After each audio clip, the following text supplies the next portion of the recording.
All right, guys, today we got a real special guest in the house. This man is a true hip hop legend and a survivor. He's been through it, and I think his story is really inspirational. I'm talking about the one and only G Dep.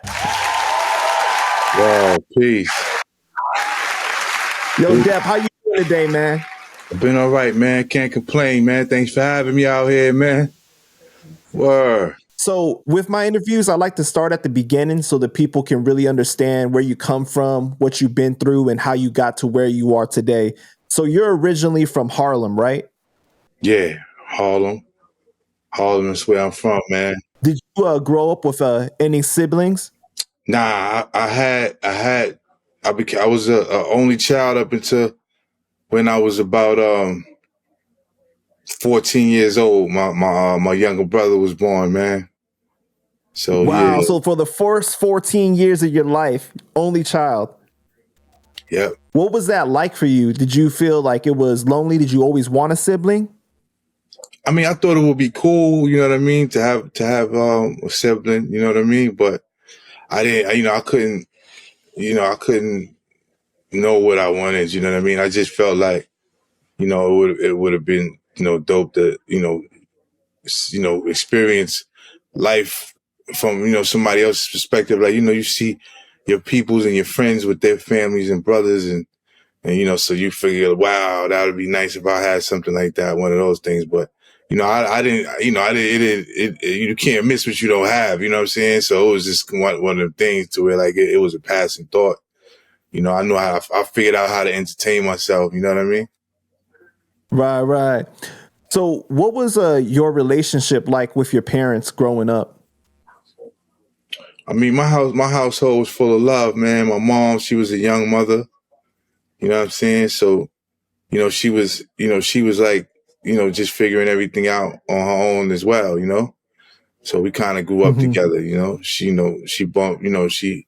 bumped her head and had to learn, and she, moved accordingly. And I fell in line with that, we were, she was always a responsible person. So, it just, it was kind of a great experience. What about with your dad? Oh, dad, he wasn't around like that. He used to come through every now and then. I would enjoy his company, man, here and there. I used to go out to he lived out in Brooklyn, out in uh,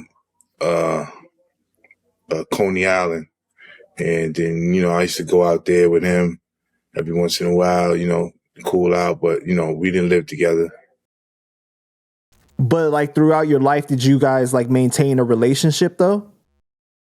I mean, I would say we were cordial. Definitely. I loved the brother. I loved the guy, man. He was cool. I understood him because I understood. How when someone is your father or a relative, you kind of understand them. Like it's kind of unspoken, and I understood him. Hmm. Just through that relationship. So we were definitely all right. Because I think I read somewhere that your grandma really helped raise you, right? Like a lot of minority households, like the grandma is very like essential to the upbringing. Yeah, for sure, for sure. Grandma, definitely had a big part in my rearing. You know what I'm saying? Grandma was grandma was everything. How would you describe yourself as a child? Were you like really into school, sports, or music early on? Well, I was always, I was definitely athletic. You know what I'm saying? As a little guy, as a little guy, I used to play on little basketball teams and all my young life. You know what I'm saying? PAL, Gauchos. You know what I'm saying? Boys Club. That was just what I did. Basketball. That was my whole program. Got you. Okay. So early on, did you have a love for music already, though? Yeah. I always loved music, man. Music. Like I said, I had a young mother. you know. So she would, you know, just blast music and, you know, I wasn't one of those kids that couldn't, you know, that needed, you know, noise. I needed the noise level super low. Like, you know, she was the type that, you know, she would actually try to, you know, prime me into like getting used to music. It seemed like, you know, I remember and asking her now, you know, she tells me about it. Like, yeah, when you were young, I used to play music loud, you know, so you can get used to it. Cause I didn't know, I wanted you to know that, you know, I love music and I wanted you to understand how I felt about music. And so I remember, a lot of instances where I would be laying there at night and, you know, just the bass from the music would be pumping and I used to be laying there just listening to the bass and the bass would just put me to sleep. You know what I'm saying? You know what I mean? You know what I mean? It came, you know what I'm saying? The bass from So the that became music. your white noise that helped, Huh? like that white noise that helps you like fall asleep. Yeah, basically, you know what I mean? And so now that's why I probably could sleep through anything, you know what I'm saying? Shout out to the bass. Right. Yeah, word So you up. were born in the 70s, but really coming up in the 80s, right?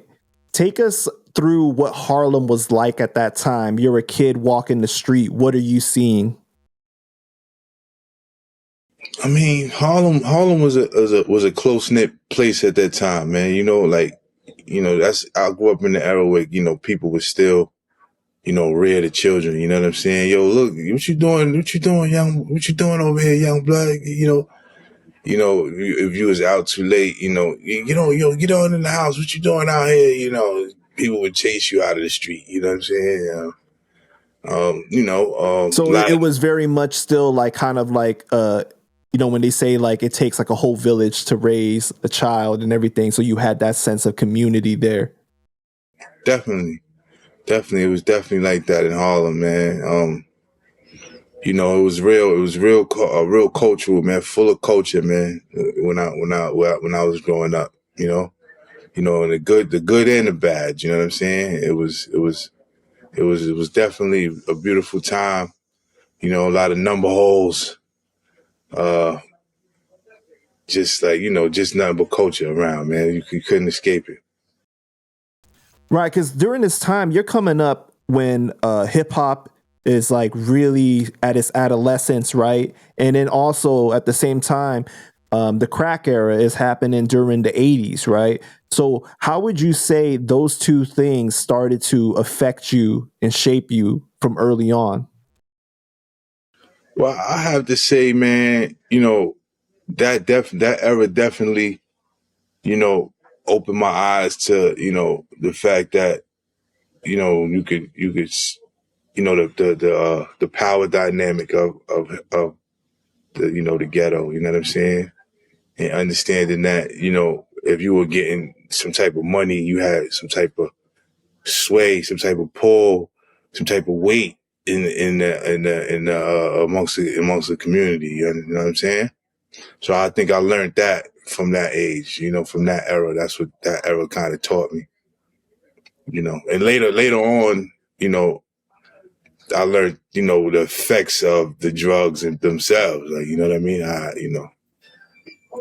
Seeing people, you know, you know, becoming, you know, what we knew as crackheads and, you know, people just strung out on drugs and stuff like that.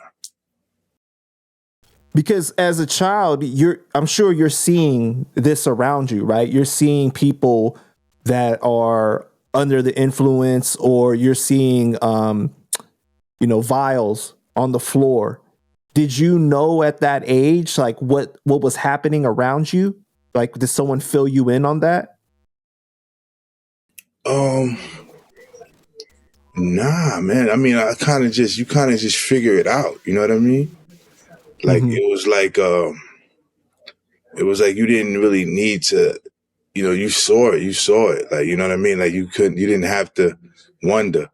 You know what I mean? You saw the guys, you know, in the street, you know, hustling, smoking crack. You saw the dealers dealing with the dudes that were on drugs. You saw what was going on. Somebody was, you know, more disheveled and, not well kept. And then you had others that were well kept and groomed, and you saw how they were being treated. Like, so you knew that, okay, something is going on. All right. Oh, yeah, this one must be on drugs. This one is selling them the drugs. You know what I mean? So you kind of start, the kids are smart. Kids are smarter than what you give them credit for. Like, you know what I mean? Like, all it takes is like one kid to understand what's going on, and kids come outside, and and they explain it. Yeah, he on drugs. He's smoking that stuff everybody talk about, crack. And then dudes is like, oh yeah, so now the whole little community knows about it. Like, you know what I'm saying? That's so it's Right. just word of mouth. You just figure it out as a youth. You know what I mean? Would you say that the movie Paid in Full did a really good job of depicting what that time period was really like? Yeah, it did a good job. It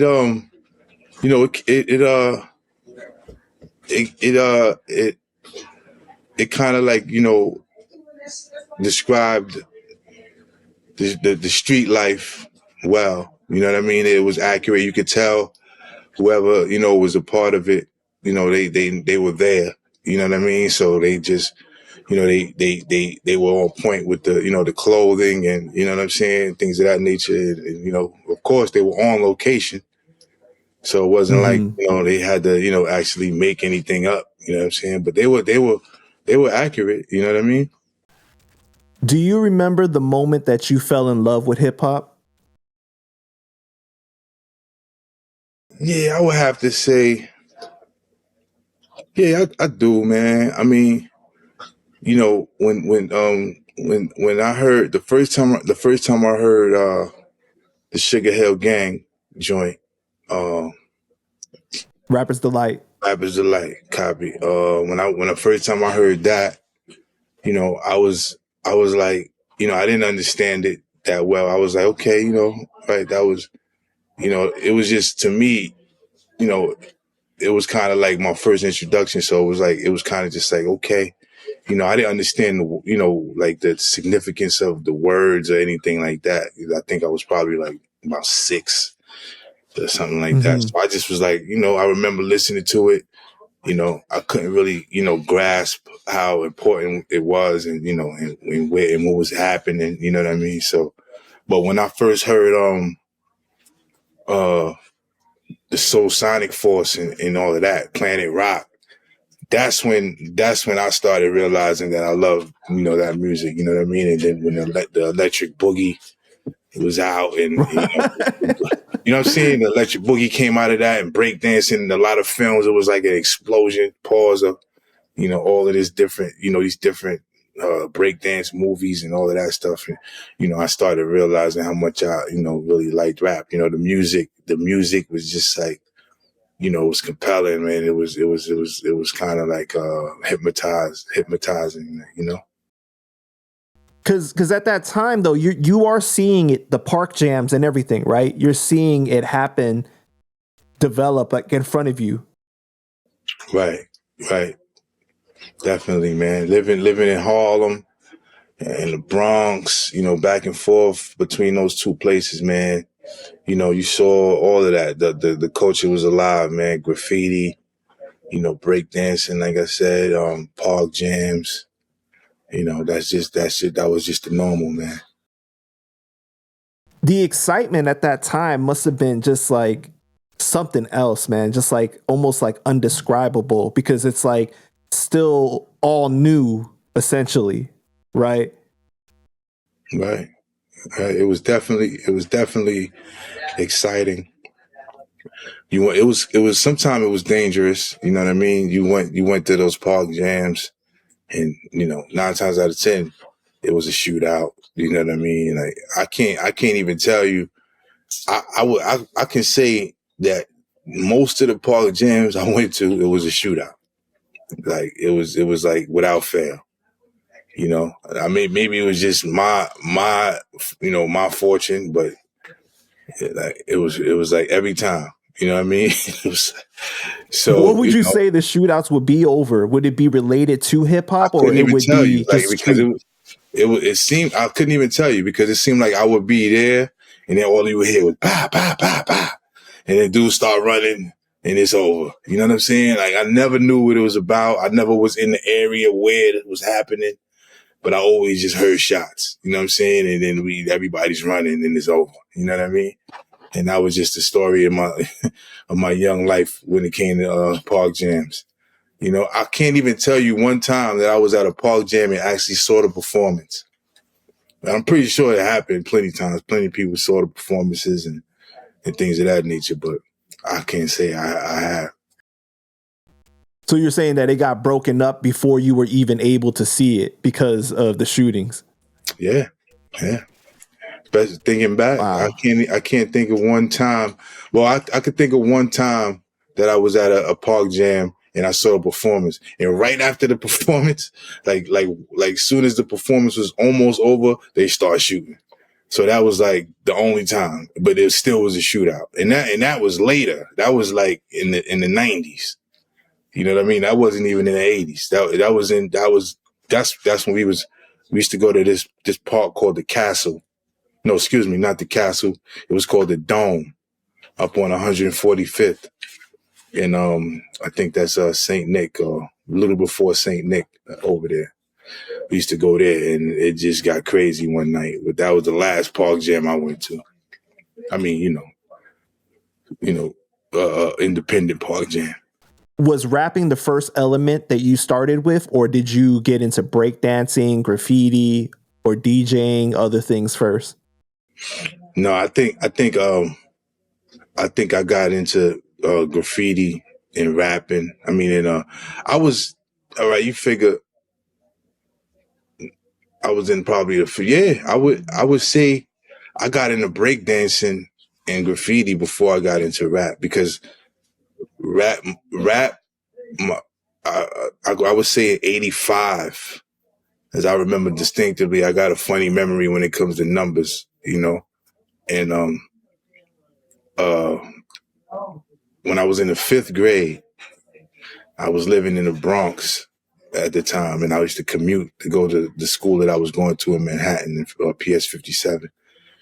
And at that time, I realized that my father was into rapping and stuff like that. He used to bring his raps by my crib, by our house, and he would show me his portfolio, and he had a song called Glamour, the Glamour Life or something like that. You know what I'm saying? So at that age, that's when I was introduced to people actually, like, yo, this is what, you write the rhymes and, you put on. I was like, okay. But at that point, 5th grade, I was, 11 or something like that, 11, about 10 or 11. And we were breakdancing. I was in like a little breakdance crew. I was tagging up my little tag I had. I used to buy the little pilot markers with the, remember those joints, the big fat, you know what I'm saying, pause joints with the, the ones with that had the, then the other ones that was popular that had the little marble in them, you shake them. Mm-hmm. You know what I'm saying? They had the What gold. was your tag name? My tag name, man, I had some funny tag names, man. My first tag name, believe it or not, was Zen. Zen, Yeah. Z-E-N? Z-E-N. I don't know where my little mind came up with that. But my name was Zen. And then I changed it to T-Bone. Pause. You know what I'm saying? T-bone, like a T-bone steak? Hold up, first of all. Huh? T-bone, like a T-bone steak? Yeah, like a T-bone steak, man. Word. My name was T-Bone. I used to tag it up. You know what I'm saying? Yeah, that's how that went. But yeah, so I definitely was introduced to, rapping first. And graffiti and breakdancing first. I can't say introduced, but I did, I participated in graffiti and dancing first, breakdancing. That's what you took to first. Yeah. So then you said that your dad was a heavy influence because he was into rhyming, right? So he showed you kind of the process of this is you write the rhyme and then you do this and do Right. that, right? So Right.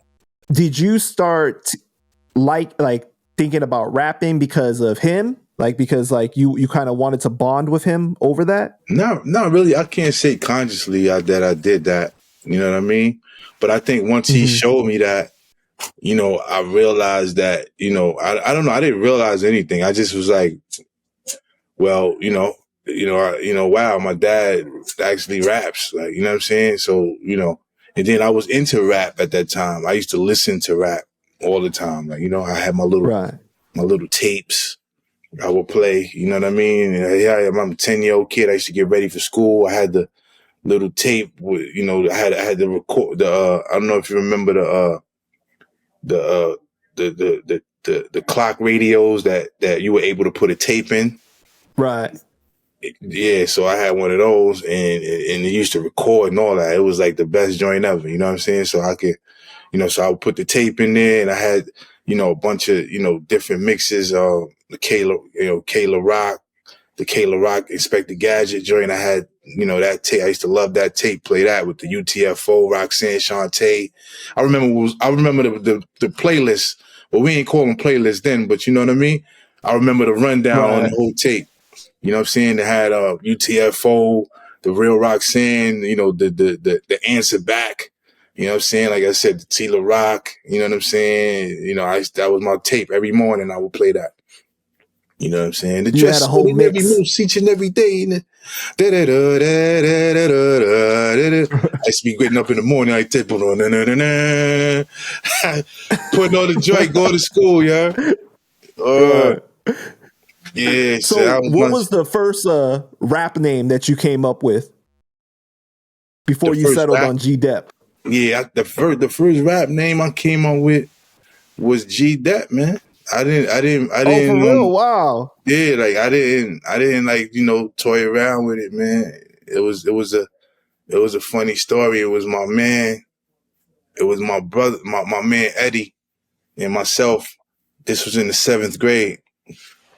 So when I finally got to the 7th grade, I was rapping, writing rhymes a little bit before that. But I didn't have like a name. Like, you know what I mean? Like I didn't think it was important to have a name. I wasn't gonna really let anybody hear anything I was doing anyway. It was just kind of something I used to just do, And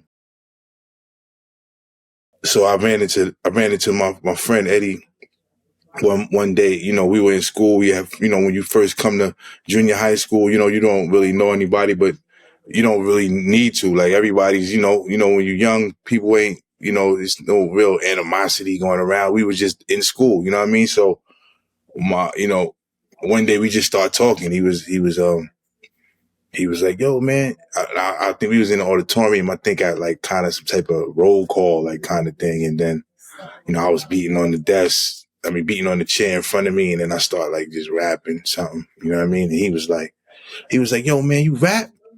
And I was like, yeah, I rap, man, I rap.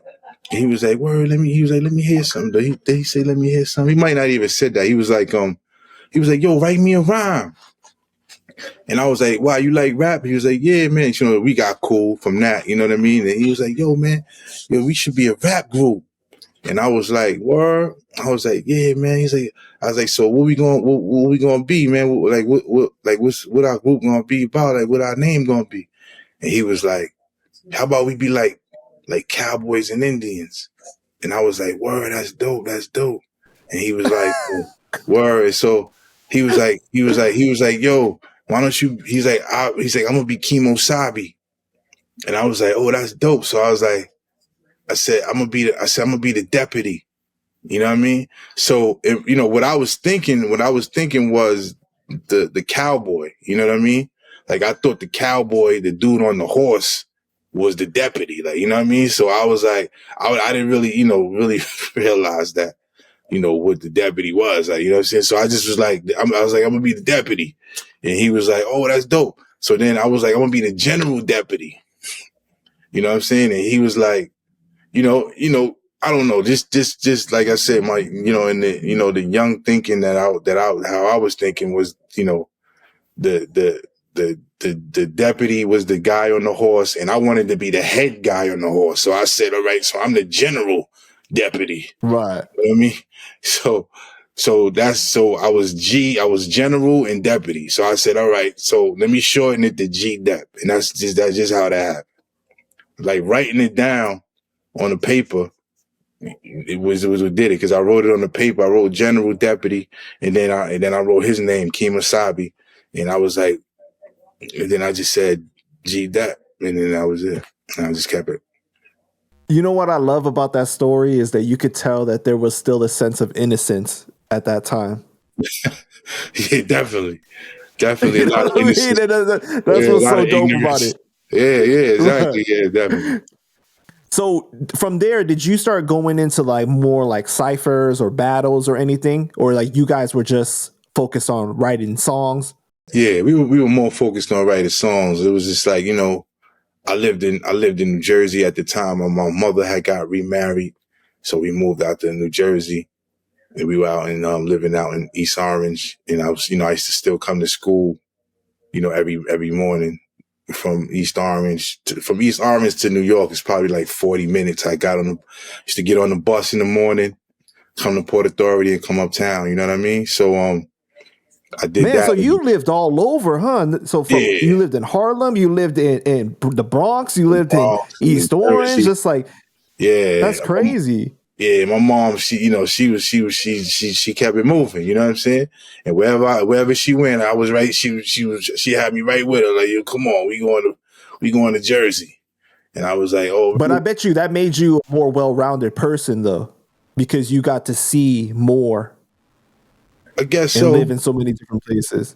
I guess so. Yeah, because you get to see. You become more personable. You deal with different elements and different people. So I guess Right? so. Because there's some people that have never left their borough. Like so Yeah. it's like that's mainly like what they know. So like for you to be able to see different things early on, like I'm sure that shaped you in different ways. Yeah, I would imagine. You know what I mean? I didn't really think about it, but sometimes it does kind of pass through, my my thoughts, and I'm like, yeah, we did, I did experience, three different kind of neighborhoods, three different kinds of elements, Mm-hmm. but coming from New Jersey, being out in New Jersey was, it was wild, because that's when Naughty by Nature came up, and Queen Latifah, and I started realizing that a lot of them, a lot of those guys were from Jersey, and kind of from the area I was from, and all. I mean, I was living in, and all that, East Orange and Newark and all of that. So that was dope. You know what I mean? And so like what I was saying was the guy, my man Eddie, excuse me, Kemosabe. He used to come out to my crib out in Jersey. You know what I mean? And and we used to just make songs, like make kind of like we would snatch. My mom's had a like an extensive little catalog of collection of music, records and stuff. I had a little, I knew how to sample. Everybody know about the sampling. On the you get a little, you get the stereos that had the. My mom's had one of those stereos that had this, the record player on top, and then the stereo Right. with the dual cassette and all of that. So all you had to do was put a record up on top, and kind of just tape it into the one of the tapes, and then kind of then you could tape it from one tape to the other, and pause it, and run it back until you got enough length to make it have a beat to rhyme over. So we used to do that. Then I had a little keyboard, a little sampler.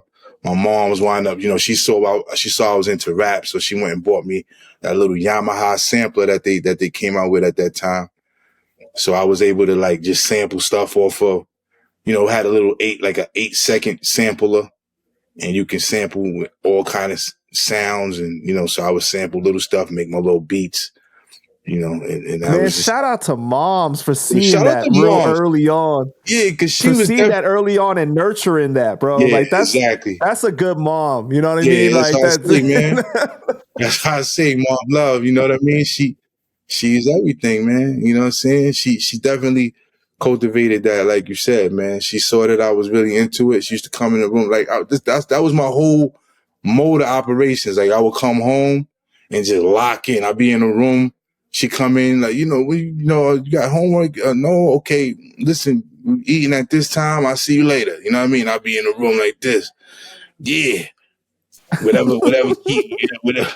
You know what I'm saying? Making beats and rhyming and you know what I'm saying? And word. So yeah, so my man used to come over. We used to make our little joints. We wasn't really into the battling and all of that at that time. You know what I mean? You're talking about 87, 88. right. I was too young to be out there, battling and all that stuff. So But I bet you your mom saw that as a way to help keep you out of trouble, though, too, because at least she knew where you were. You in the room, you working on right, music, you know. right, So man, that's probably. dope. Yeah, she didn't really think about, she didn't she didn't tell me that, you know what I mean? But Right. that's that. I'm pretty sure, she was happy for that. You know what I mean? I wasn't running around the street. So you had a very close relationship with Black Rob, right? Can you talk about meeting Black Rob and what kind of friendship that you guys had? Um, me and Black Rob, man, I met him through another friend of mine, a guy named Puka Broxy. Black Rob, he was just talking to town when he signed the Bad Boy. I heard of him. Dude was like, yo, the kid is from Jefferson, man. He just signed the Bad Boy. And I was like, wow, that's dope, and I had never met him though. You know what I mean? So How old are you at this time? I was about 22, 23, Okay. 22. When I heard of him, I probably was, I could say 23 because, he had signed, I think in about 97 or 96 or something like that. And I had heard of him, when I came home. I did a quick bid. I did like a 11-month bid in 96 and I came home in 97. And people were talking about him. They said, yeah, man. They were talking about, guys like Mace. Mace had got signed to Bad Boy and they were like, yo, yeah, Mace got signed, man. Mace got signed to Bad Boy. Before I had left in 96, he wasn't signed yet, Mace. And he was like, yo, so when I came home, he was the talk of the town as well.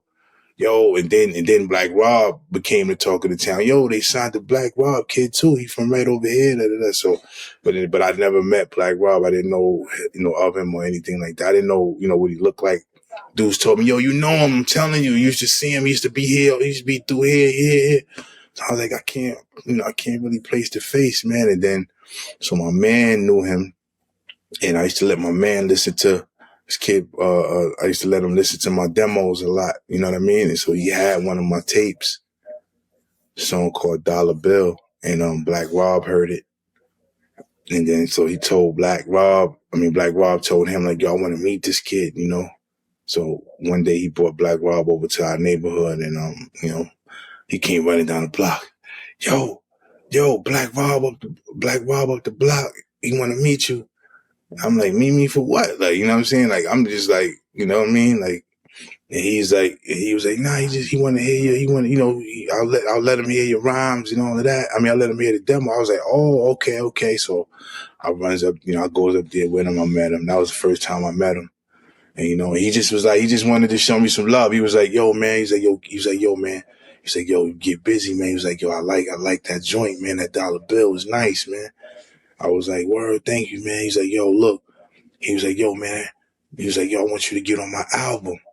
And I was like, word? And he was like, yeah, man. He was like, I'm going to give you my number. I thought he was just kind of just trying to big me up and keep my spirits up and like one of those things. Cause I was out in the street, you know what I mean? I was doing, everybody knew what we was all doing out there. Dudes ain't have no direction, you know what I'm saying?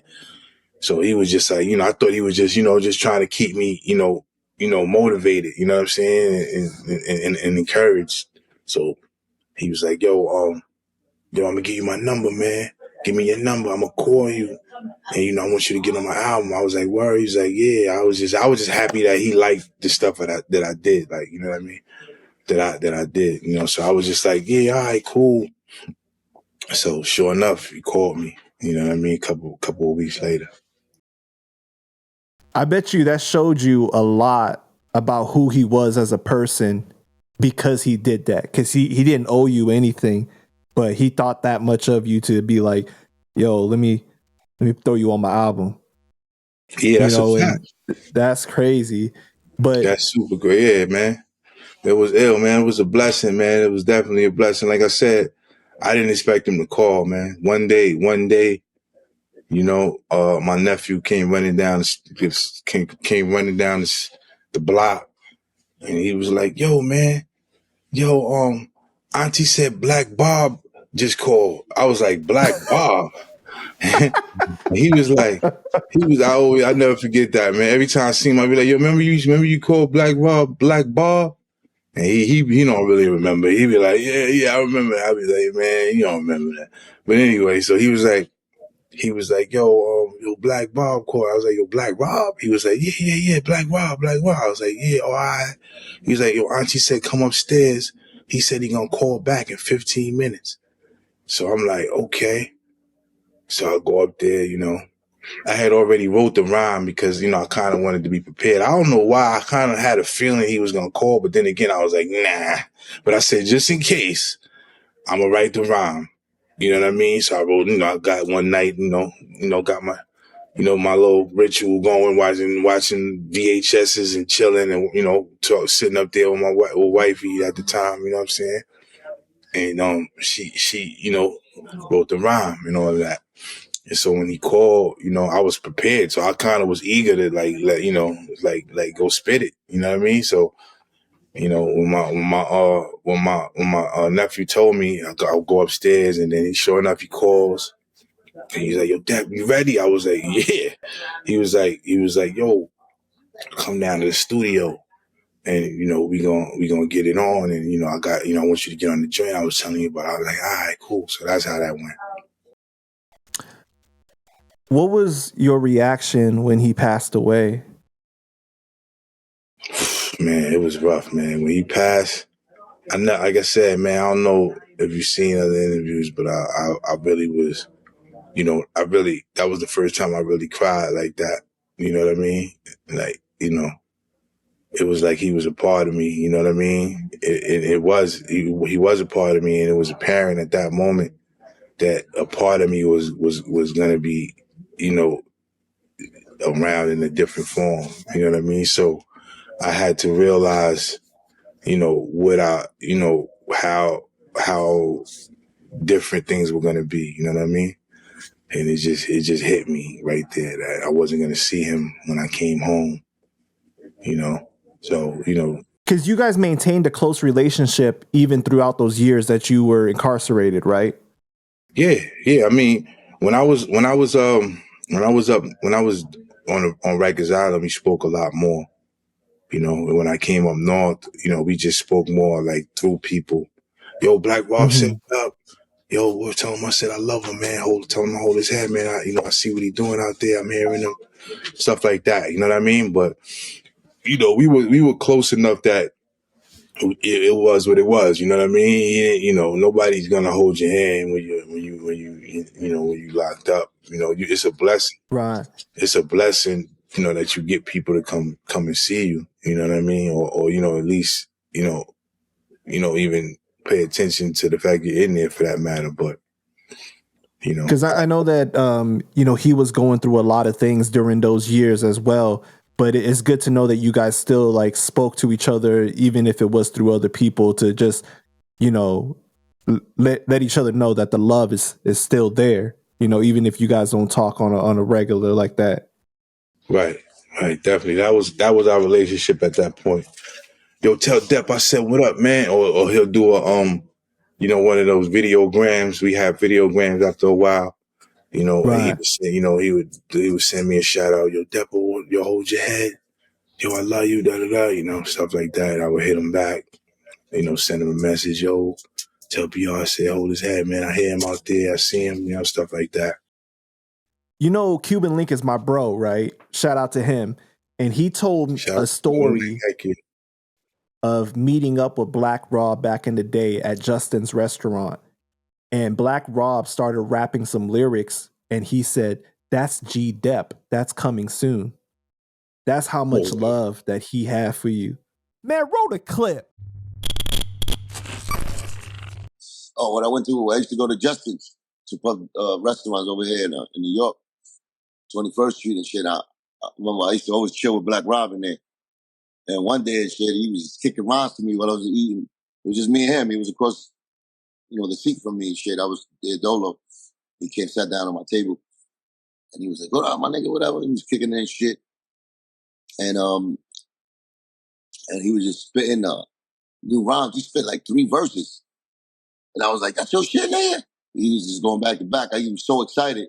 And those were Black. That was G Dep's rhymes. They was working on G Dep's album, and he was just so excited. He was like, "Nah, it's my brother G Dep, man. He's coming out soon. Watch, wait till you hear his shit."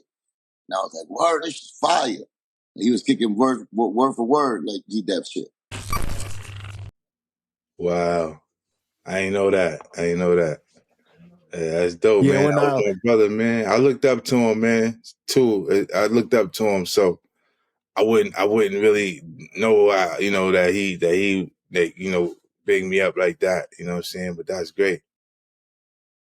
yeah, man. So you and Shine ended up signing to Bad Boy around the same time, right? 98? Thank you, baby. Yeah, probably. I didn't know Sean signed at that time, but I signed in '98. I didn't know. Actually, yeah, because when we went out to Puff did a retreat, not a retreat, but like we kind of, I guess you could call it that. We all went out to the Bahamas to write for the Forever album in December. December. As soon as I signed in like November of '98, and then in that December we all went out to the Bahamas, like the whole everybody, like every people, all kind of people was out there, and to write for the Forever album, and Sean was there. And so that was the first time I met him. But then I didn't see him after that. Like I saw him that one time, and it was like, yo, that's the dude that's going, he signed the Bad Boy too. And, it was like, okay, you know what I'm saying? Well, good to meet you, bro. And, and then the trip was over. We came back, and, I really didn't see him for about another 6 months. And then I started seeing him, popping up in the studio and stuff like that. So I really didn't realize, what was happening. I just saw the guy. And then when I started seeing that he was Shine, I was like, oh, okay, that's, I started putting 2 and 2 together. Like, so I guess he did get signed around that time. Did you guys like have a close relationship after that? I mean, we were cordial. We did songs together. We were we were from different neighborhoods, so it was kind of like we were moving in different, in different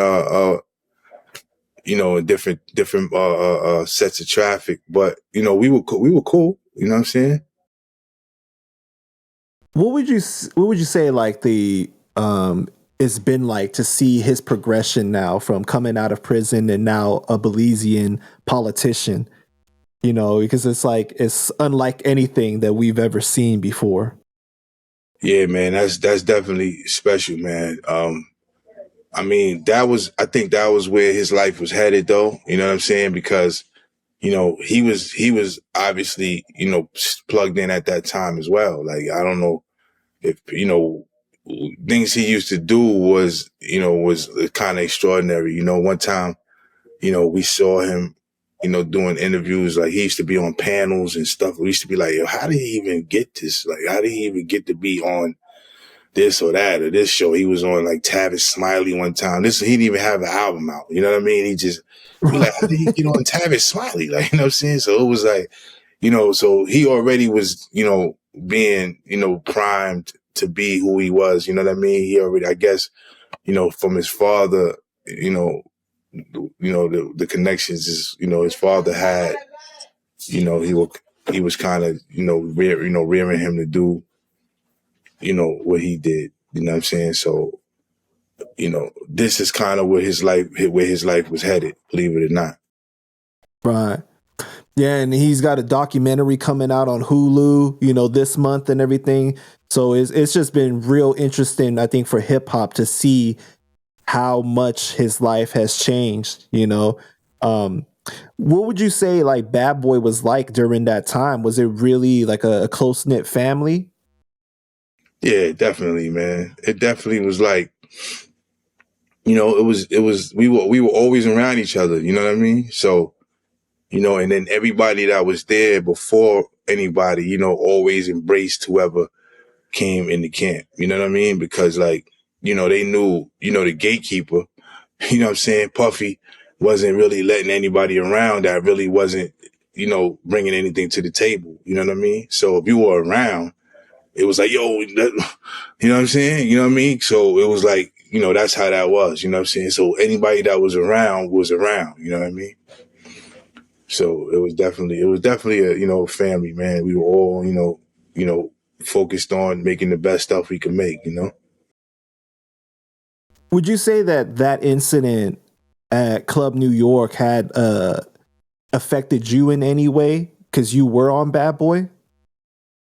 Nah, not really. I mean, it didn't affect me too much. You know what I mean? I mean, it brought, it put a spotlight on the label at the time. And of course, there were people involved, but, I wasn't involved. I didn't have an album out, so Right. it was just like. Were you supposed to go to Club New York that night? Because I know Black Rob was there. Yeah, right? Black Rob was there. It was funny. I would have been there. It wasn't like it was an event. We were going out every night. You know what I mean? It was just one of those nights where it just so happened one of the nights that you didn't go. Yeah, I didn't go. You know what I mean? I remember that's when we had the 2-ways, and Black Rob hit me on the 2-way, and was like the next morning he hit me up. He was like, "Yo, you should be glad you ain't come to Club New York last night." And I was like, "Word?" I was like, "What happened?" I said, and I go look at the news, and I see the whole thing. I'm like, wow. Yeah, so I definitely just, and you know what I was doing? Sleeping. I just went right. I remember the night and all that. So I was like, damn, man, if I didn't go home and take a nap, like, and I went to take a nap just to, kind of take a little power, you know what I'm saying? And I woke up in the morning. It was like 9 a.m. when I woke up, you know what I'm saying? I read my 2-way and look, I was like, damn, missed that one. It's crazy when you think about how life works out sometimes. Yeah. You know what I mean? Like, it's like that close. Well, yeah, because who knows, like, where I'd have been, and, yeah. Right. The song Let's Get It, one of your biggest hits, right? Next to Special Delivery. Can you talk about that studio session for that song, how it came about? Let's Get It? Yeah. Well, that was one of them things, man. We were trying to finish up the album. We had a lot of the album done at that point, so we needed, at that point we needed something like a club banger or something danceable, and we didn't have it, you know what I mean? So like, a lot of the producers, the hitmen, they got, that was in their on their antenna and on their radar. So they were like,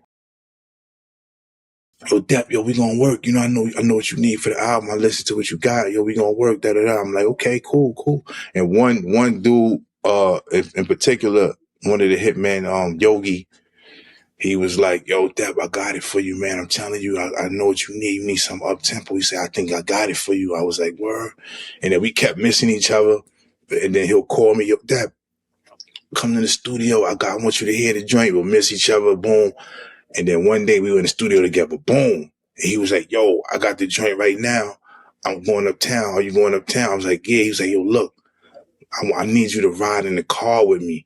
You know what I mean? Because I need you to hear where I'm going with it and like how I see you on it and all of that." And I was like, "Oh, word?" He's like, "Yo, so do me a favor, leave your car here. and ride home with me. You know what I'm saying? And then I pay for the parking overnight, and you just come down in the morning because we was in the studio every day. You know what I mean? So I just came back the next day. And then I drove my car home the next day. But that day he drove me home in his truck, so we riding. And he throw it on. And immediately, bro, I was like, oh, this is it. I said, thank you. I was like, this is what I'm looking for right here. You know what I'm saying? And he was like, I know. He was like, I told you. I know I had it. I was like, yo, bro, I said, this is it, man. And he was like, yeah, I told you that. I told you, man. And I never forget that night, man. We was both just we rode up in just silence, listening to the joint. Like, and I just kept looking at him. I'm like, damn. I said, you did that. He like, and he just looking at me like, yeah. Yeah, I'm like, yo, so he gave me the beat that night, and I took it up, did what I did. I never forget, I was in the hallway because I lived in a complex building up in Lenox Terrace where it was like no traffic in the hallways. Like it was one of those buildings that, you got a doorman and, there's just people don't even come down the steps and you know what I'm saying? So I was in the steps all night, writing my little rhymes, you know what I mean? Boom. All night, yeah, boom, yeah, playing the music because I had my daughter at the time, so I couldn't play music out loud in the house. I would, go in the steps and just be in. Man, wrote that, and then so that's how it was in Bad Boy. When you after you finish something, you just tell the A&R or whoever, the assistant A&R, yo, I need to record something. Oh, word, you remember the joint? Yogi gave me the joint. Oh, word, let me hear the beat. And let him hear the beat. All right, cool. We gonna grid you out tomorrow, And so that's how that went. We went down there. I'll never forget the day we did it. Black Rob came and got me. One day I was just in the crib, down in my grandmother's house. And he knocks on the door. My grandmother knocks on my door. Rob out there, Rob, your friend Rob, Black Rob. She knew his name. She said, your friend Black Rob out there. I said, oh, okay, I'll come out. He's like, yo, Dad, what's up? What you doing? I was like, I gotta go to the studio in a little while. He's like, me too. I gotta be down there. He's like, let's just go ride out. So we go ride out, go uptown, go get our little weed. Back then we used to smoke a little weed and all that. So, we go to the studio.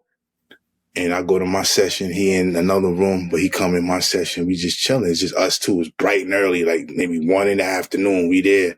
You know what I'm saying? I throw the joint on. He like, yo, Dad, this is crazy. Yo, this is fun. He's like, you about to get crazy on this? I was like, yeah, word. So he was just there. I got in the booth. He was in there. He was just standing there like, whoa. He like had the face like, he was like, so then after I finished it, I came out the booth. He was like, yo, Dad. He was like, yo, he's like, let me ad-lib that. He was like, you ain't even do that. He's like, I'm going to do the ad-libs. I was like, word? He was like, yeah. He's like, yo, Deb, this might be your one. I was like, word? So he went in the booth. That's why you hear him all on it. Like, that was how that went. He went in there and he was like, said he was, how he get on the mic and joke around. He was talking about the, in the beginning when it come on and they'd be like, you said I'm a Rottweiler, from the Bartholomew house, you know what I'm saying? He was just joking around, because he was saying, he was repeating the thing from Reservoir Dogs when the guy came in and he was like, he said something like, he said I'm a Rottweiler and I'm from the Bartholomew house, and he just started laughing and all that. But then, we just kept it, you know what I mean? Because it just sounded natural, and all the ad-libs you hear on it was because of that day, you know what I mean? He was there. And all of that. So after we finished. I don't even have any ad libs on that. All I have is doubles. Like I went over them. Said the words. Over the words. But I don't have no ad libs on that. Like I didn't even get to that point. He was just like, "Yo, I got it. Don't worry about it." I was like, "All right," you know what I'm saying, and that made the song a little bit better anyway. And then then he wound up getting on it. You know what I'm saying? Puffy, it was like, yo, I need to get on that. You know what I'm saying? And he's like, yo, we gonna put Black Rob on that too. I was like, oh, all right. That's just how that went.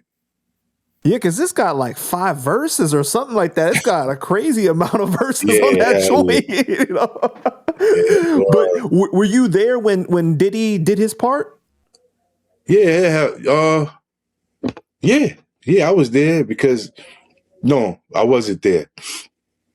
I referenced his verse, you know what I'm saying? And then after that, you know, he listened to it a couple of times and was like, yo, how about if you say this or say that? You know what I mean? I was like, all right. So I went and said that, did that. And then I just left it. You know what I mean? My part, you know how that go when you sing, you reference something, it's on there. So all he got to do is listen to it. And, once when he gets ready to, lay it down, he did it. You know what I mean? So I just referenced it. He heard the reference and then he was like, yo, I like that. You know what I mean? It was a part at the end that he wanted to change. He wanted to talk about the case. I said something different. He was like, yo, how at the end say, you got to mention something like say not guilty and I'm filthy. Like, you might think it sounds, kind of just like random and amazing, but that's just what he said. He said, yo, say not guilty and I'm filthy right there. I was like, all right. So I went back in there. I had a total different ending, and, Wait. So you saying that 50 didn't write his verse or the chorus? Because that's what 50 has said. 50 came out and said that he wrote Diddy's verse and the chorus. Man, 50 ain't right nothing, man. I don't know what dude to talk about, man. I don't know, man. Yeah, I don't know. But no, he didn't write none of that. You know what I'm saying?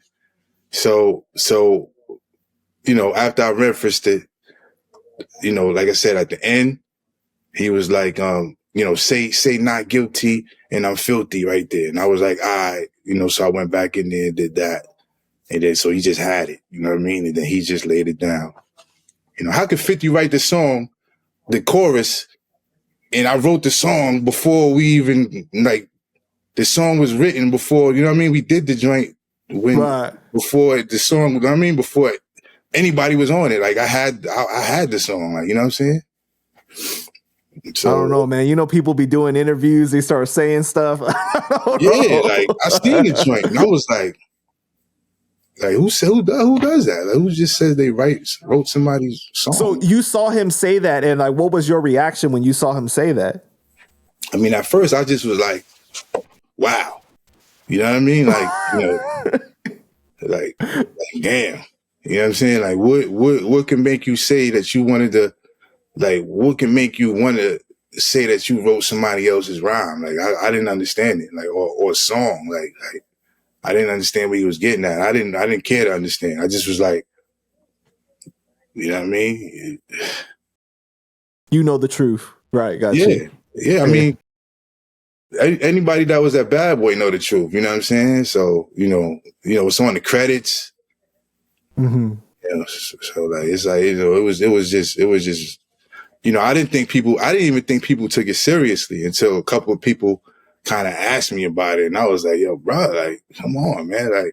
Like, why would he write that and nothing else? Like, you know what I'm saying? Like I've been writing rhymes for years and I'm gonna let him write a chorus in my verse and a verse. Like, why? Why would I do that? You know what I'm saying? Well, he said that he wrote Diddy's verse and the chorus, and also but the not chorus, right? not your stuff. Right, yeah. Yeah. You know what I'm saying? Like, why would I do that? So you end up separating with Bad Boy. What year is this that you end up separating? Well, this was probably, I want to say 2003, 2004. We were at a point where, like, music was kind of changing. I wasn't coming, with the right the mindset that I needed to be coming. You know what I mean? I think I needed to understand that, I had to do a lot of things a lot more different. I had to be more independent in my thinking and what the kind of music that I was putting out. I needed to, be a little bit more strategic, in what I was putting out.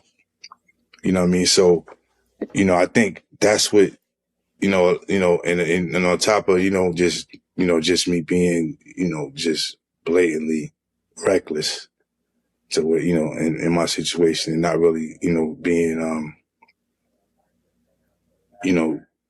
sympathetic of my own situation, like knowing I'm a businessman, I'm in a multi-million dollar, machine, you know what I mean? And not being, not coalescing with that whole thing, you know what I mean? So, So you don't feel like you were operating professionally in that business aspect? nah, not at that time, and that's what I mean. Like at that time you had to really, be conscious of what your situation was and how you needed to move, you know what I mean? And I was still on 90s time, you know what I mean? Right. Like I'm gonna do what I want and do what I do, and this is it. And yo, look, it is what it is. Living a rock star life, you know what I mean? Where, I wasn't even set up for that yet. You know what I mean? To where, Yeah, because your prime years was like right at the turn of that, right? Where like hip hop really started to shift almost. Right. Like hip hop was turning into, more of a business for the artists. To where they had to, if you were smart enough to understand, your leverage, you know what I'm saying? That's why, I could big the dude 50 up. You know what I mean? At that time, he was one of the people that ushered in, dudes being consciously, aware of, what they were doing, you know what I'm saying? And not just flying by the seat of their pants because they, knew how to write rhymes and, you know what I'm saying? So, that was where, like you said, like that was a time where, you had to be quick with understanding that, you know what I mean? Like, okay, music isn't, this machine that's just this jackpot, this lottery that you're gonna just make this money so easily anymore. You're gonna have to work for it as an artist yourself, so it was hard to most artists just wanted to be artists. You know what I mean? And I was one of those people but I realized it a little too late that I couldn't be afraid to also, delve into the business side of it. You know what I mean?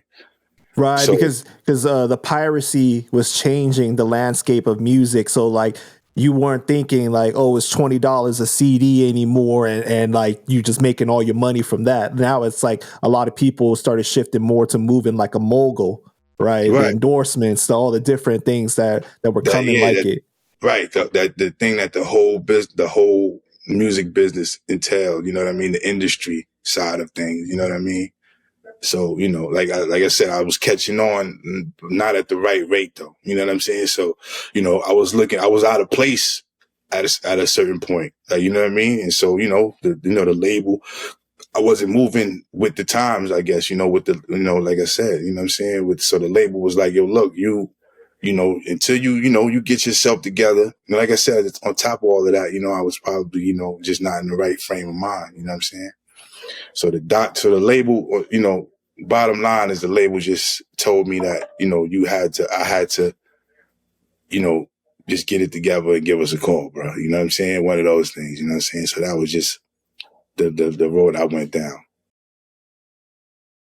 So did you have like a talk with Diddy in particular, or was this like through A&Rs, or how did the conversation go?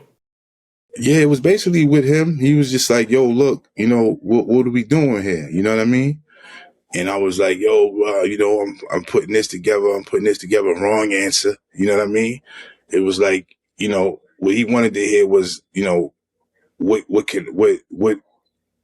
what business ideas did I have for what was going on? Not I'm trying to get this beat. You know what I mean? Because, I need to record this. And, like, you still thinking like, it's more to this than just the music. You know what I'm saying? Do you even see that, the company is not even under Arista anymore, that is under Interscope, and you know what I'm saying, that we, you know, we done changed, you know, this one and that one and this, and like, do you even see like that you need to, you know, maybe think about, you know, a whole different formula on how you're going to put your music together, to, you know, maybe put some mixtapes together. Like if I would have came at it like that, like, yo, look, man, like, yo, I know what we need to do right now. We probably need to, you know, start putting these tapes out. What I'm going to do is I'm going to press up, you know, 500 tapes and, you know, start, you know, 500 CDs, and, you know, we're going to shoot down to Virginia. We're going to shoot you know, that's what he wanted to hear. You know what I'm saying? But I was like, he wanted a whole marketing kind of plan. Like, you know what I'm saying? Yeah, like, you know, like that's how I should have been thinking. But I'm like, you know, I'm still thinking that I'm just an artist. You know what I'm saying? So I guess he was like, yo, look, man, look, when you get it together, you know my number. You know what I'm saying? And I was like, you know, and then and then I really started figuring it out at that point. You know what I mean? I was like, wait a minute, you know, I could have just been pressing up my music myself. You know what I mean? All this time, you know what I mean? And going, you know, but that's what I started doing. Me and my man E Nice, the brother, my DJ that I had at the time, we started putting mixtapes together and selling them ourselves. It was killing them. Like we was going up on 2/5. I mean, we was, you know, it was very lucrative. You know what I'm saying? We would go up on 2/5. You know, lay it out and just, you know, every day, you know what I mean? Wherever we went, yo, I don't know if you remember, yo, bro, I don't know if you remember the special delivery. Let's get it. Oh, that's you? Oh, word. Yo, yeah, G-Dep, what's going on? Yeah, I got these tapes, man. Oh, word, how much you want for that? Yo, $10. Here's 20. Let me get 2 of those. Matter of fact, here's $40. Give me 2 of those. You know what I'm saying? Like, dudes, once they realized it was like me doing it. Cash in hand, cash is king. It was like, yo, hey, you know what I'm saying? Right. Like, it was like, wow, all this time. You know what I'm saying? Like I'm still, you know, and that's what, you know, what bro was saying. Like, you know what I'm saying? Like you didn't, you know, you didn't catch on. Like, you know, you didn't need me. Like, you know what I'm saying? I gave you the handoff, you know what I'm saying? Just run that thing on into the goal. Like, you know what I'm saying? And I'm like still trying to come to the studio and record and, you know, did you guys like officially separate at that time? Nah, it wasn't no big thing. It was just like, yo, look, you know, holla. You know what I'm saying? Like, you know what I'm saying? At that point, you know, if you didn't have a hit song, I still felt like, you know, all I needed was a hit song. You know what I mean? So, you know, I didn't have that at the time. So I still, even, you know, as myself, I'm like, you know, I felt like, yo, I didn't have what they needed anyway. You know what I'm saying? So I didn't really dispute it or anything. I was like, yo, you know, I dig it. I dig where you're coming from. Cause like, you know, I'm not the type to want something for nothing, or, you know, I know I had to bring it to the table. You know what I'm saying? So, you know, it was just one of them things. And the style of music was different too at that time. You started to see like the radio had more of a formula of like a certain type of song that would make it onto there. You know what I mean? Yeah, definitely, man. It was one of those things that that you had to, you know, you definitely had to, you had to have a high powered, you had to have good production at that time. Right. You know, it was a certain, you know, BPM, you know, you just couldn't like, you know, play around with it at that time. You know what I'm saying? Like, and I wasn't in the right circle with the right producers. You know what I'm saying? I didn't have the right music. You know what I'm saying? At that time. But Bad Boy had a bunch of great producers, right? Like, were they not giving you that heat? Yeah. I mean, that's the whole thing. You know, you had to be, you know, in the circle to get all of that. You know what I'm saying? Like you had to be, you know, and, you know, in the studios, or, you know, at least, you know, on their radar to be like, nah, give that to Depp. You know what I'm saying? Because, you know, so it all, you know, I was already kind of like sliding out of the loop. You know what I mean? Got like, you. Okay. You know what I'm saying? So it was like, all right, you know, I wasn't the one that they was like, yo, give him that. You know what I mean? You know, because I didn't have it. So obviously, you know, I'm pretty sure it was around. You know what I mean? What I needed, but, you know. Prior to becoming famous, you were really in the streets. A lot of people rap about it, but you definitely lived it, right? the things that weighed heavy on your heart throughout the years and it led to your most recent incarceration, do you think that particular situation when you were 18 years old is connected with your substance abuse over the years? Like, were you trying to get rid of those feelings? Yeah, I definitely do. I mean, I can say that, I can say that, that definitely was one of the things I definitely used drugs to, get things off my mind and, and things of that nature, man. So, you know, I could probably say that, yeah, that it was a part of my, you know, how I dealt with things. Do you have any regrets to confess into that situation at all? Because at the time that you did go to confess it, like you didn't know that that brother had passed away, right? Right, right. But I don't have any regrets.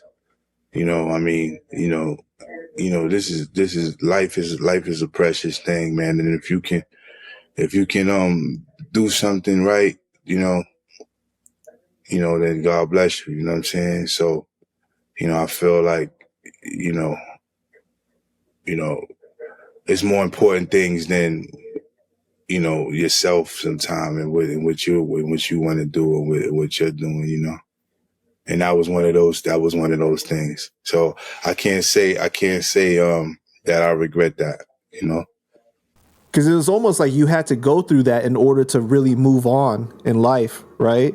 That's what it seems like from the outside, that like that you made that move and then you were able to like really move to the next level after. Right, right. I mean, that was, you know, and at the end of the day, that's what became of that. I didn't know what was gonna happen to me, like what I was gonna become or how I was gonna become. I just knew that I had to get that.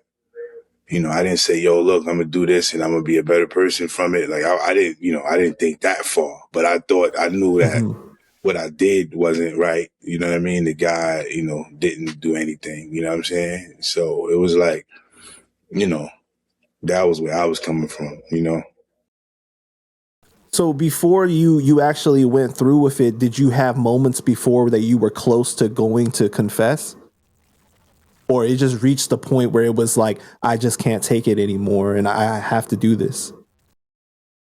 Well, I mean, it was definitely one of those things that I wrestled with for a while. I did go to the precinct one time before that, before everything, that they finally kept me. I went one time and they gave me their number, they gave me their card and took my number.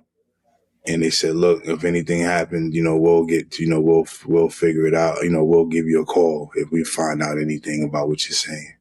So I was like, okay, you know what I'm saying? And and then what happened was I lost my phone, the phone that I had, you know.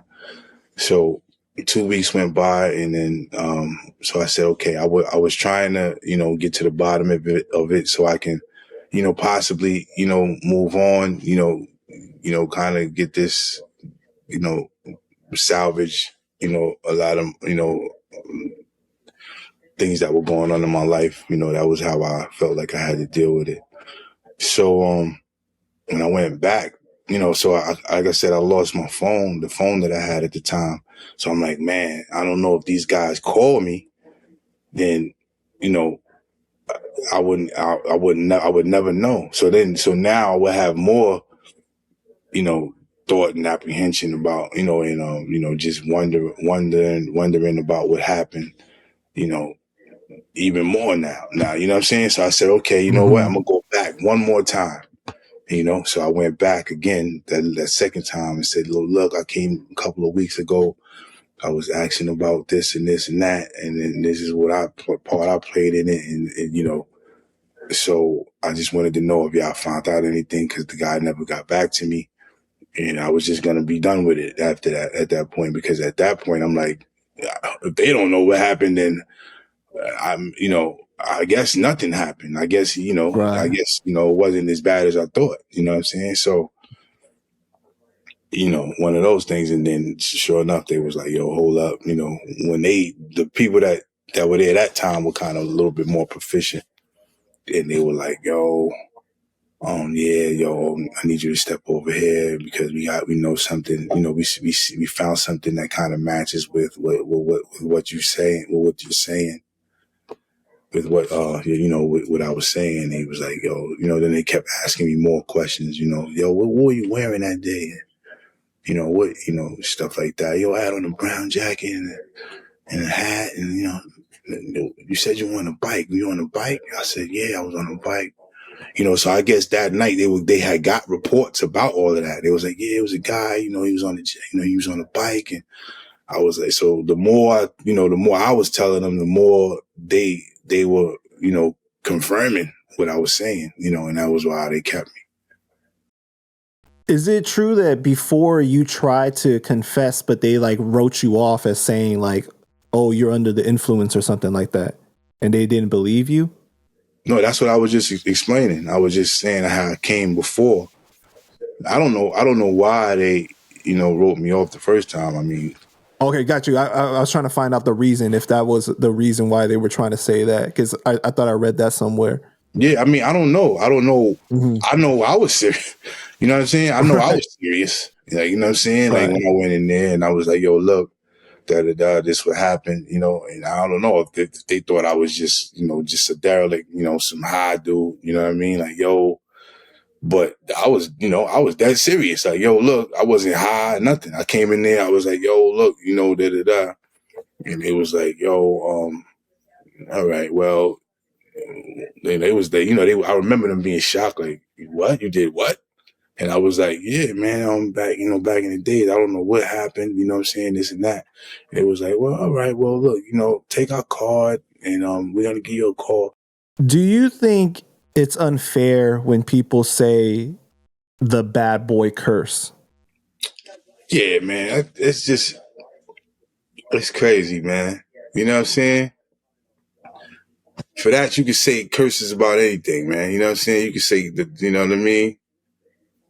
You know what I mean? The fruity pebbles curse, man. The cocoa pebble curse. Like anybody, if you ate cocoa pebbles and you died, it's a curse. You know what I mean? So you think that it's just a coincidence then, because of the way that people are saying, like, Black Rob, he didn't end up in the best situation. You went to prison. Loon went to prison. Shine went to prison. Diddy's current situation. I know that you have a close relationship with him still, despite, but you think that that's just a coincidence, then people are saying that it's a curse then? Nah, man. I mean, I just think that, you could say that. You could also talk about the people that are not in jail. You know what I'm saying? Carl Thomas, you got Faith, you got Total. You know what I mean? Let's talk about that. You know what I'm saying? 112, they didn't go to jail. Right. You know what I'm saying? I mean, it is what it is. Life is life. Dudes is living their lives. You know what I'm saying? You know what I mean? Praise the creator. You know what I'm saying? Dudes are still around. You know what I mean? For that, you could say that about any, dudes was just in the public eye. That was the, the ratio, or that was, just the odds. You know what I mean? But, that's just how it is, man. Brothers, right. You never know what's going to happen, And I know that probably a lot of people that have interviewed you have asked you about the whole Diddy situation, and that wasn't my intention to bring up that thing. But one thing I have noticed is that you haven't abandoned him like other people have. People that were close to him before, are afraid to be associated now, to come out and say anything. But you've been seen with him. You've spoken out. I've seen like on the news before, in relation to it. What is it that makes you loyal to him in that situation? Well, I mean, at the end of the day, man, it's just, a friend is a friend, man. But in this business, friend is like very loose for a lot of people, man. Like it's as soon as like it Yeah, can but be like even negative for my name, a lot of people they start to turn away. yeah, but even if a person isn't your friend, you know what I'm Mm-hmm. saying? If like, you know, you shouldn't, you shouldn't, I believe you shouldn't wish good, ill will on anybody. You shouldn't, there's no need to, talk negatively about, somebody or think, if you don't, cause half of the time, you really don't know the situation. You know what I'm saying? Who am I to judge, anybody? You know what I'm saying? So, Right. regardless of how, you know, how I feel or whatever. Like I'm not gonna talk about somebody negatively. You know what I'm saying? Especially if I don't know the circumstances or what have you. You know what I'm saying? So that's just on the surface level. You know what I'm saying? And especially if I didn't is you can't bear false witness. You know what I'm saying? None of that was my experience. You know what I'm saying? So all I'm saying is what I know. You know what I mean? Right. If someone asks me what happened or was what I think or whatever, all I could give them is what I know. You know what I'm saying? So that's why it's like I'm going to continue, or that's why whatever you've heard from me say is what it is, because that's all I experienced. What has it been like for you to witness this new era of social media and how people just pile on and on and on about like it's just a way that things go viral and people start going crazy about the news? Like, hasn't that been a trip for you to witness? Yeah, man. I mean, it just says something, you know what I mean? It just seems like, it seems like a trend, man. Like, you know what I mean? Like, it's like anything else that, when people first, when people, get a hold of it, it just gets abused. You know what I'm saying? Like, the power of being able to, control or just, say what you want to say and put it, possibly, it all boils down to, people trying to make money, you know what I'm saying? So, you know, when it comes to, you got to know that, when something like that is involved, you know, all bets is off. Like, you know what I'm saying? When you got money in the equation, you know what I'm saying? So it's not that surprising. You know what I mean? It's just like, it's like anything else, man. It's just being, it's just being exploited. The freedom that people have and the technology. People just using technology, I think, in the wrong way. That's all. I Because mean, you start to see that yeah, it's like it reaches a new level of toxicity, right? Like it's like back in the day, the press, you know, you obviously media would run with certain things, and then like you would see like, dang, you guys are really on this one, you know. But now it's like the regular everyday person. This is all entertainment. You know what I'm saying? Like people are like they're fighting for their life. These things are happening to them, but it's entertainment to someone else, and it creates right, this almost toxicity of a culture. right. It definitely does, man. I mean, you know, it's. I think it's just just another,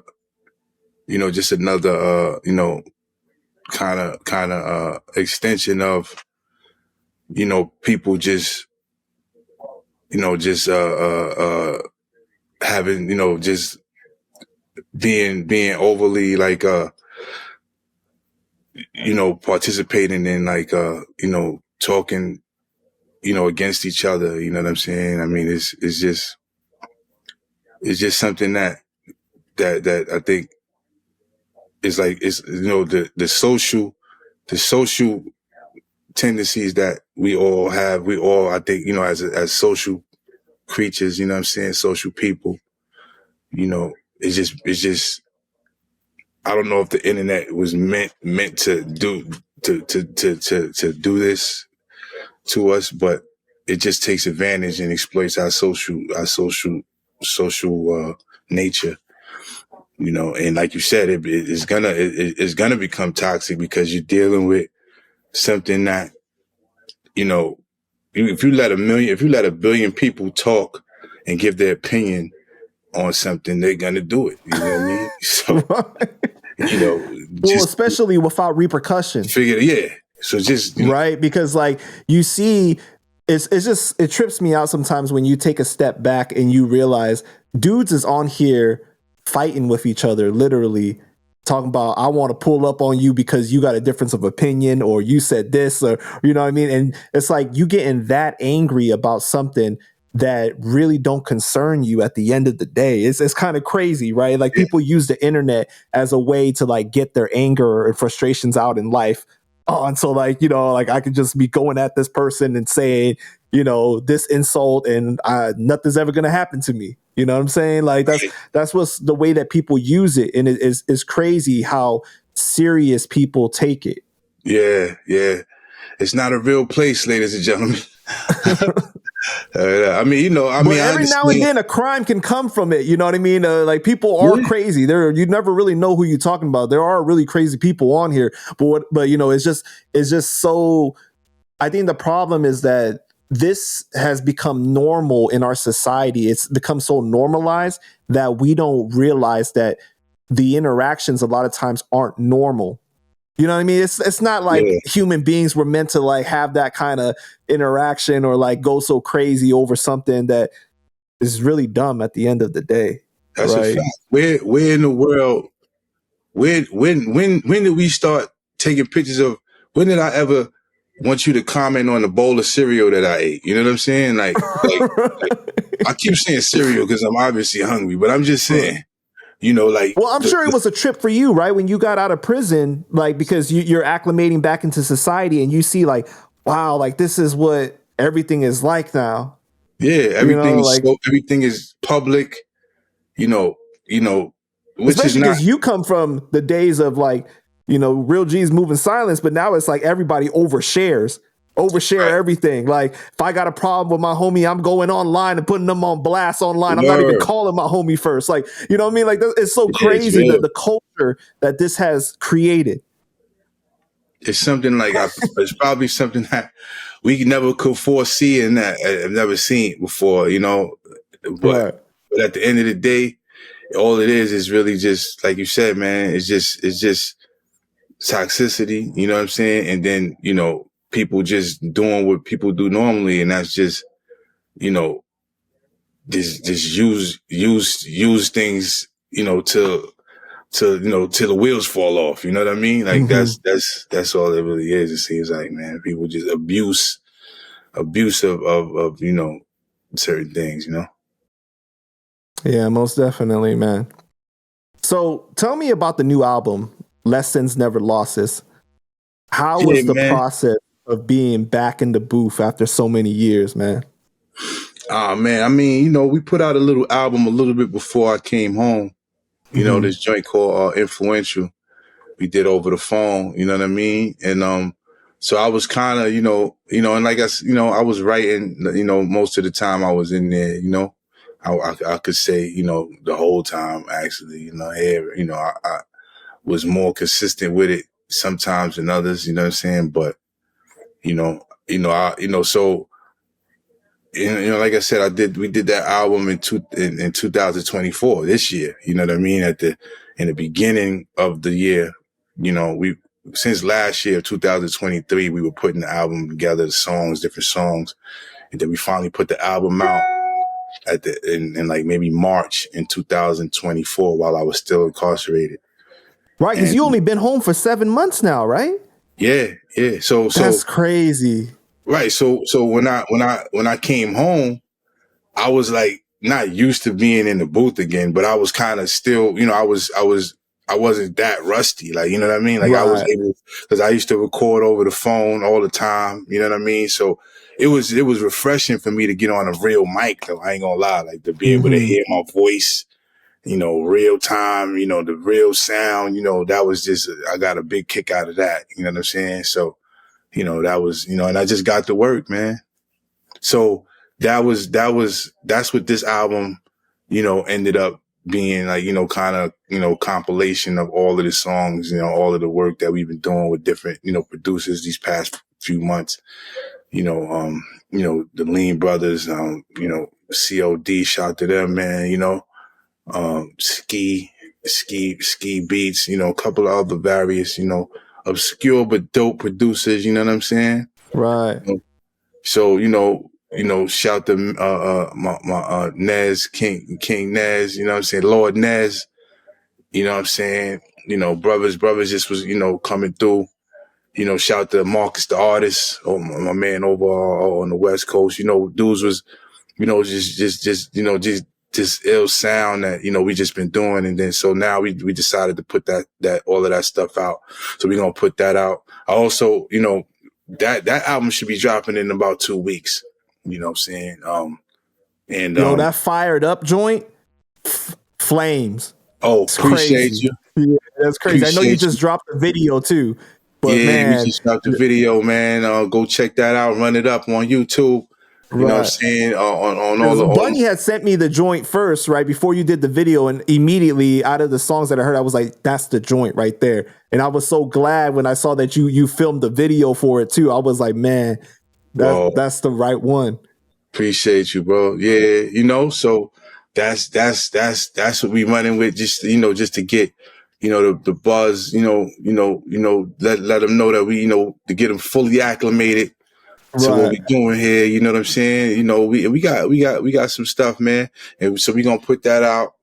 And we got another album coming out right behind that. You know what I mean? Like you said, man, I've been working, man, since I came home. This is what I should have been doing.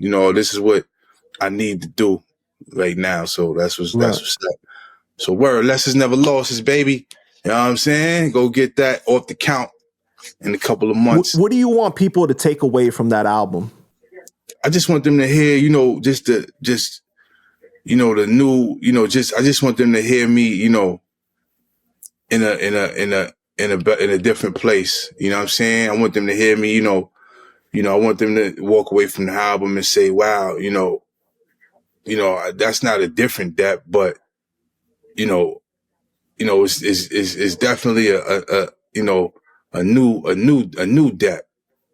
You know what I'm saying? It's not different, but it's just new. You know what I'm saying? And I want them to see the progress, I